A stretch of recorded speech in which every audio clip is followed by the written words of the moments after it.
আসসালামু আলাইকুম সবাইকে। সকাল সকাল উঠে বারান্দায় চলে এসেছিলাম। তো রাতে বোধহয় অনেক বৃষ্টি হয়েছিল, সেজন্য সকালবেলা ওঠার পরে দেখছি গাছগুলো একদম সবুজ হয়ে আছে। আর দেখতে পাতাগুলো খুব সতেজ লাগছে। বর্ষাকালের আসলে এটাই সৌন্দর্য। এই একটু পরপর যে বৃষ্টি হয় আর চারিদিকটা একদম ধুলামুক্ত হয়ে যায় আর প্রচণ্ড সবুজ লাগে। আর এই সময় কিন্তু গ্রামে যাওয়ার একটা আলাদা সৌন্দর্য আছে। আমরাও কিন্তু আগামীকাল রওনা হয়ে যাব ঈদে বাড়ি যাওয়ার জন্য। কিন্তু এবার আমার মনে হচ্ছে কেন জানি বৃষ্টিটা অনেক আগে ভাগেই চলে আসছে। প্রতি বছর এই জুন মাসটায় কিন্তু প্রচণ্ড গরম থাকে। তো সেই অনুপাতে এই বছর বৃষ্টির কারণে ওয়েদারটা বেশ ঠান্ডা আছে। তবে আমাদের দোয়া এটাই থাকবে জানি অতিরিক্ত বন্যায় গ্রামবাসীর জন্য সেটা কষ্টের কারণ হয়ে না দাঁড়ায়।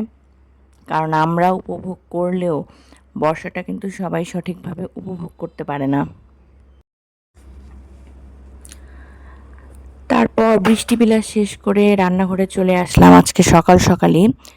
কারণ আজকে আমার মেয়ের কিন্তু বার্থডে, তো সেই উপলক্ষে রাতে একটু আয়োজন হবে। তো ঘুম থেকে উঠে দেখে আদা বাটা নেই, সেজন্য সকাল সকাল আমি একটু আদা ব্লেন্ড করে নিলাম।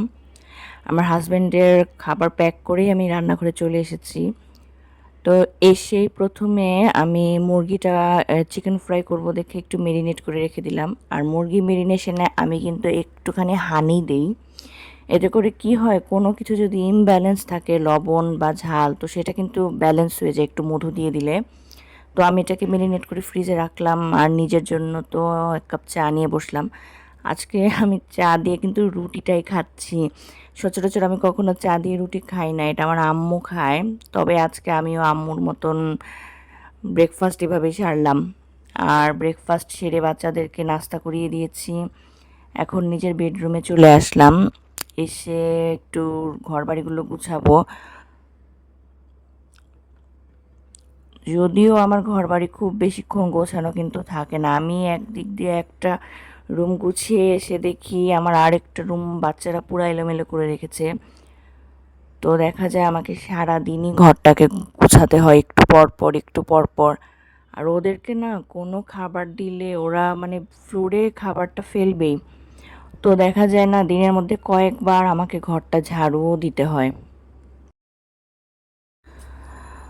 তো এখানে আমি বেডশিটটা চেঞ্জ করে নিলাম যেহেতু রাত্রে কিছু গেস্ট আসবে সেই জন্য। তারপর আমার মেয়ের রুমে এসে আমার মেয়ের রুমটাকেও সুন্দর করে একটু গুছিয়ে নিলাম মানে আপাতত। একটু পরে তো আমি দেখবো যে আবার সব এলোমেলোই হয়ে আছে। তো ঘর বাড়ি গোছানোটা আসলে বাচ্চা সহ খুব কঠিন হয়ে যায়, সেটা একমাত্র ছোট বাচ্চার মায়েরাই ভালো বুঝতে পারবে। তারপর এসে আমার ড্রয়িং রুমটাও একটুখানি গুছিয়ে নিলাম। যেহেতু গেস্টরা এসে ড্রয়িং রুমেই প্রথমে ঢুকবে, তো ঢুকে না একটা ড্রয়িং রুমটা গোছানো দেখলে না ভালো লাগে।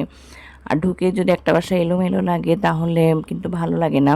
এটা অবশ্য আমার বাচ্চারাও বোঝে যে কোনো কোনো বাসায় একটু এলোমেলো হয়ে থাকলে আমাকে এসে বলবে যে মা জানো ওদের বাসাটা না এলোমেলো। বুঝবে ঠিকই কিন্তু গোছানোর কাজে কিন্তু কেউ নেই। যদি আমি বারবার করে বলি যে একটু গুছিয়ে দাও, তবুও ওরা আমাকে কিন্তু ওইভাবে হেল্প করে না। নিজেদের খেলাধুলা এইসব নিয়ে তারা ব্যস্ত।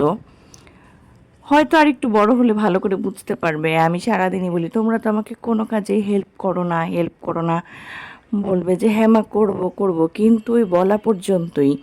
তারপরেই তো মিড দুপুরে আমি ওদেরকে একটু আম কেটে দিলাম যে তোমরা একটু আম খাও।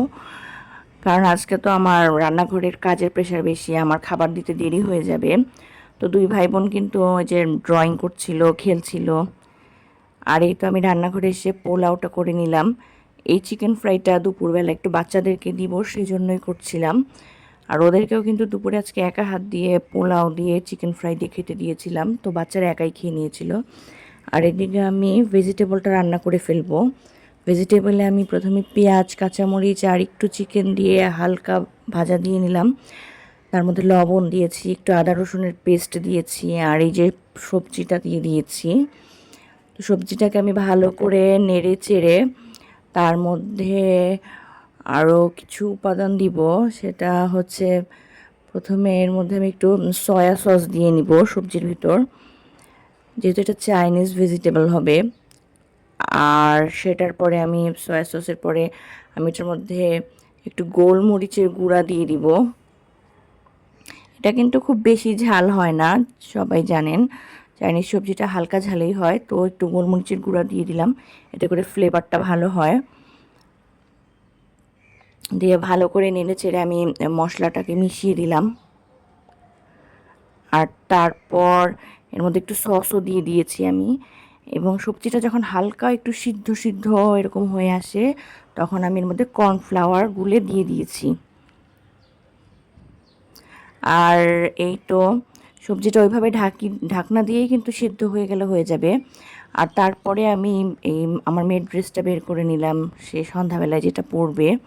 এটা একটা পার্টি ফ্রক, এটা আমি আগেই বানিয়ে রেখেছিলাম ওর জন্য।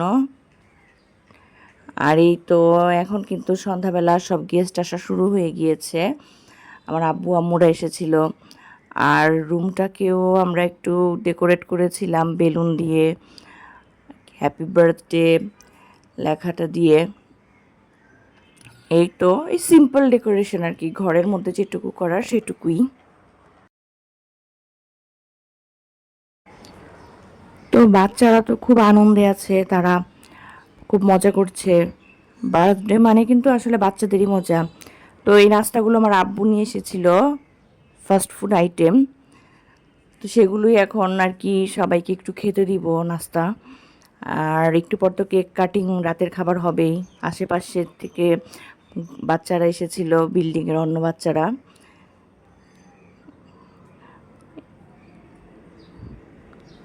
আমার বাচ্চাদের সাথে ওদের আবার খুব ফ্রেন্ডশিপ, তোরা সবাই মিলে অনেক খেলছিল। এদিকে আমি ঘুরে ঘুরে গল্প করছিলাম আর টুকটাক কাজ করে নিচ্ছিলাম। তো আমি এই যে রান্নাঘরে এসে এখন ফ্রাইড রাইসটা বসিয়ে দিব, সেজন্য আমি সবজিগুলো কিন্তু আগে সিদ্ধ করে নিয়েছিলাম।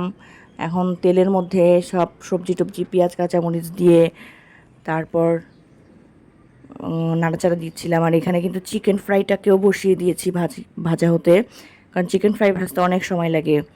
ফ্রাইড রাইসের মধ্যে আমি একটু সস, সয়া সস এগুলো দিয়েছিলাম। আর পোলাওটা তো আমি দুপুরেই রান্না করে রেখেছি, সেই পোলাওটাই এখন ঠান্ডা হয়ে গিয়েছে, ওটা দিয়ে এখন এই মশলা সবজির সাথে পোলাওটা মিক্স করে ফেলবো। আর সবাই যার যার মতো সময় কাটাচ্ছিল, আমি নিজে ওই যে রেডি হয়ে গেলাম এখন, মানে কেক কাটিং হবে তো তাই একটু ওই ড্রেসটা চেঞ্জ করে এইটুকুই আর কি। আর এই তো এটাই ছিল কেকটা। আর এই যে বাচ্চারা সবাই এখন কেক কাটিং করবে। এটা ছিল আমাদের আজকের menu, fried rice, chicken fry, vegetable আর বিফ। তো আজকের ব্লগটা এ পর্যন্তই, ধন্যবাদ সবাইকে।